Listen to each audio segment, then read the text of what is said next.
दोस्तों, हम सब ने कोई ना कोई कहावत ज़रूर सुनी होगी। सभी को पता है जो कहावतें हैं वो हमारे बुज़ुर्गों ने बहुत टाइम की ऑब्ज़र्वेशन के बाद हमें दी हैं।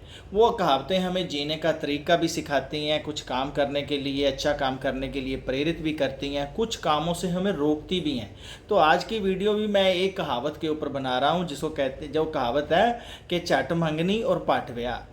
ये कहावत हमारे लाइफ में एक बहुत इम्पॉर्टेंट एस्पेक्ट के साथ जुड़ी हुई है। वो एस्पेक्ट है इनफर्टिलिटी।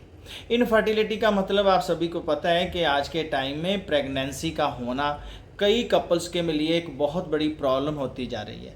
प्रेगनेंसी का या तो फुल टर्म तक ना जाना, पूरे टाइम तक डेवलपमेंट ना होना, या ना होना, बार बार एबॉर्ट होना, तो उसको हम इनफर्टिलिटी कहते हैं। तो आज का जो वीडियो है इसी के ऊपर होने वाला है। मैं आपको यकीन दिलाता हूँ कि इसमें मैं अपने जो मेरे दिल को छू लेने वाली बातें हैं, जो मैंने स्पिरिचुअल हिप्नोसिस से सीखी हैं, उन बातों को मैं आपको डिस्कस करूँगा। भी इनफर्टिलिटी प्रॉब्लम क्या है, ये जो मैंने आपको कहावत की बात की है ये इसके साथ कैसे जुड़ी हुई है, सच है झूठ है कैसे है। तो आप एनालाइज कीजिए। अगर मेरी वीडियो अच्छी लगी हो तो आप ज़रूर इसको फॉरवर्ड करना। तो दोस्तों, बात करते हैं इनफर्टिलिटी की। जो मैंने आपको कहा चट मंगनी और पट ब्याह, पंजाब में इस कहावत को थोड़ा सा एक्सटेंड कर दिया है। हो सकता है कि मैंने नेट पे सर्च तो किया था। चट मंगनी पट ब्याह, अगले साल बच्चा। ज़्यादातर बुजुर्ग ये समझते हैं कि शादी होने के साल और 2 साल के भीतर बच्चा हो जाना चाहिए, नहीं तो ये इनफर्टिलिटी की प्रॉब्लम जो है ये तंग कर सकती है। तो क्या वास्तव में यही एक कारण है? ये कारण कहाँ तक सच है? बिल्कुल सच है। मैं आपको बताऊंगा, दिखाऊंगा भी सब कुछ। आप जब मेरी बात सुनेंगे आप बिल्कुल महसूस करेंगे कि इन एस्पेक्ट्स को कभी आपने पहले सोचा नहीं होगा। दोस्तों, मैं आपको पहले ये बता दूं कि इनफर्टिलिटी की प्रॉब्लम कब से शुरू होती है? जब बच्चा माँ के पेट में होता है। आपने क्या सुन लिया? अरे, इनफर्टिलिटी की जो प्रॉब्लम है जब बच्चा माँ के पेट में होता है। आपने अभिमन्यु की कहानी तो सुनी होगी ना। अब मैं आपको बताता हूँ कि इसके पीछे कैसे। जैसे कि देखिए क्या है कि आज तो बच्चियों की जो है बराबर की कीमत होगी, वैल्यू होगी, सॉरी कीमत मैंने माफ़ करना, वैल्यू। हम लोग जो है जो एक तरह मतलब कह सकते हैं कि लड़का और लड़की में हम लोग फ़र्क नहीं समझते, हालांकि है, लेकिन ये पहले डिफ्रेंशिएशन बहुत ज़्यादा थी। तो जो बच्चे आज 30 और 40 साल की उम्र में हैं, मीन जब वो 30-40 पहले माँ के पेट में थे, तब उस समय ये डेफिनेटली डिफ्रेंशिएशन थी। अब मान लीजिए कोई लेडी है, प्रेग्नेंट है और उसके पेट में बच्ची पल रही है। उस आत्मा को तो पता है कि ये मेरी बॉडी जो फॉर्मेशन हो रही है ये फीमेल की है, और आप उस समय फीमेल के लिए जो कोई किसी परेशानी से गुजर रहे हैं और आप सोच रहे हैं कि भी मेरे को तो भगवान लड़का ही दे दे तो वो अच्छा है, लड़कियों की तो कोई लाइफ नहीं है। आपको पता नहीं है कि आपकी ये एक सोच उसकी फेमिनिटी के ऊपर कितना बड़ा इफेक्ट डाल सकती है। माँ बनना फेमिनिटी का एक बहुत बड़ा पार्ट है, पहली बात। दूसरी बात, अब मान लीजिए बर्थ हो गया। बर्थ होने के बाद मेरे पास क्लिनिक पे कई पेशेंट्स ऐसे आते हैं, उनका मैं नाम पूछता हूँ तो बोलते बस लो। तो मैं पूछता हूँ भी क्यों? वो कहते हैं जी कि हमारे कई बच्चे थे, तो मैं सबसे छोटी बच्ची हूँ तो मेरा नाम रख दिया बस लो, कि इसके बाद बस, अंतिम ये भी बस, तीजो भी तीसरा बच्चा हो गया बस, बादू तो ये बात। मतलब कहने का ये है कि जब हम ऐसे नाम रख देते हैं बच्चों के, तो वो भी उसके लिए एक अपनी लाइफ के लिए बहुत बड़ा नेगेटिव पॉइंट हो जाता है। वो अपनी लाइफ को एंजॉय नहीं करना चाहता, अपनी लाइफ को एक्सटेंड नहीं करना चाहता। ठीक है, दूसरी बात। तीसरी बात जो फैक्टर मैं जो समझता हूँ वो ये है कि अब तो जो है ये फास्ट फूड बहुत ज़्यादा है। उस समय चाहे फास्ट फूड कम था, लेकिन पेस्टिसाइड्स का जो रोल है वो तो हम नकार नहीं सकते। बहुत सारे पेस्टिसाइड्स ऐसे हैं जो हमारे एंडोक्राइन सिस्टम के ऊपर काम करते हैं, मींस हार्मोन्स के ऊपर काम करते हैं। हालांकि सभी करते हैं, पर कुछ कुछ ऐसे पेस्टिसाइड्स हैं जो डायरेक्टली हार्मोन्स के ऊपर इफेक्ट करते हैं। वो भी हमारी इनफर्टिलिटी की प्रॉब्लम से की वजह से मतलब डायरेक्ट उसका कनेक्शन है। एजिनोमोटो नाम से, ये तो ट्रेड नेम है, एमएसजी जो साल्ट होता है जो फास्ट फूड में पड़ता है। अगर आप नेट पे सर्च करें तो उसमें लिखा हुआ है कि भी कोई एक क्लिनिकल एविडेंस नहीं है।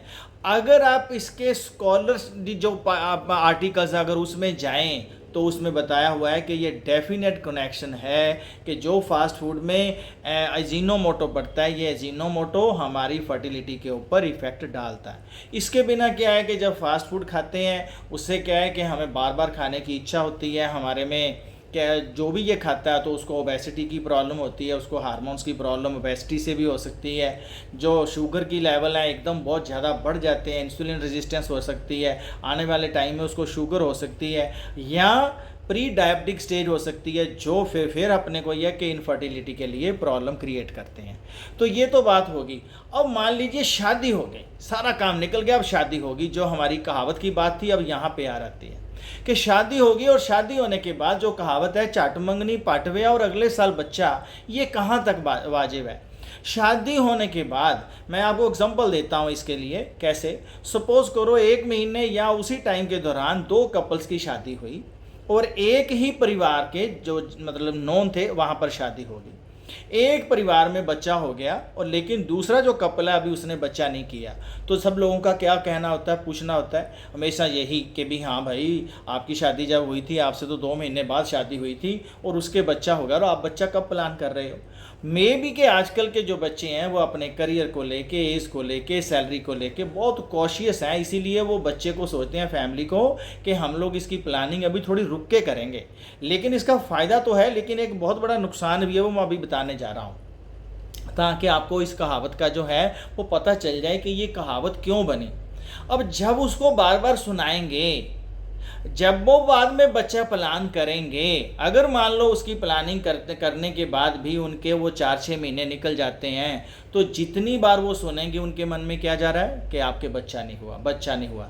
ये जो माइंड में जाना सजेशन, ये बहुत बड़ा खतरनाक काम करता है दोस्तों। अगर ये टाइम जितना लंबा होता जाता है ये सजेशन बढ़ते जाते हैं।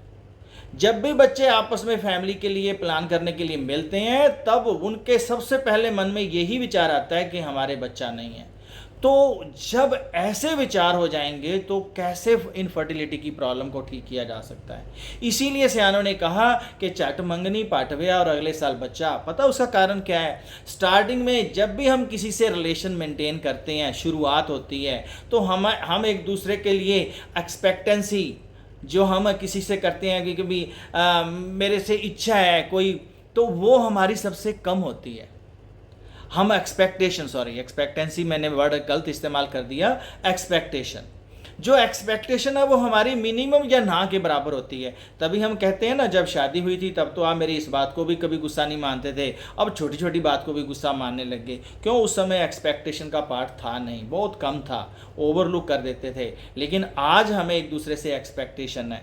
तो जब किसी कपल की 2 साल 3 साल शादी को हो जाते हैं, तो उनकी लाइफ में मतभेद, मनभेद, एक्सपेक्टेशंस, ये सारा कुछ शुरू हो जाता है। कोई अपनी जो मैरिड लाइफ का कुछ ना कुछ और भी पार्ट स्ट्रेस का बन जाता है, कोई लाइफ का, अब सपोज करो किसी को काम का स्ट्रेस है, पैसे का स्ट्रेस है, ये सारा स्ट्रेस इकट्ठा होके कहीं ना कहीं ये बहुत बड़ा रोल प्ले करता है कि इनफर्टिलिटी की जो प्रॉब्लम है। तो दोस्तों ये मेरे मन में विचार आए थे। कुछ ये विचार मैंने स्पिरिचुअल हिप्नोसिस जब मैंने सीखी थी तब मेरे को पता है कि कैसे एक बच्चा जब पैदा होने के बाद अगर वो ठीक नहीं है, उसको नर्सरी में 4 या 5 दिन के लिए भी रखा जाए, उस टाइम अगर एक नर्स जो उसका ध्यान रख रही है बोलते हुए कुछ ऐसी नेगेटिव लाइनें इस्तेमाल करती रहे, तो बच्चे के सबकॉन्शियस माइंड में चला जाता है। वो सर्वाइव तो कर जाता है, लाइफ तो जीता है, लेकिन वही एक लाइन उसकी सारी उम्र के लिए एक मुसीबत बन सकती है, एक बीमारी का कारण बन सकती है।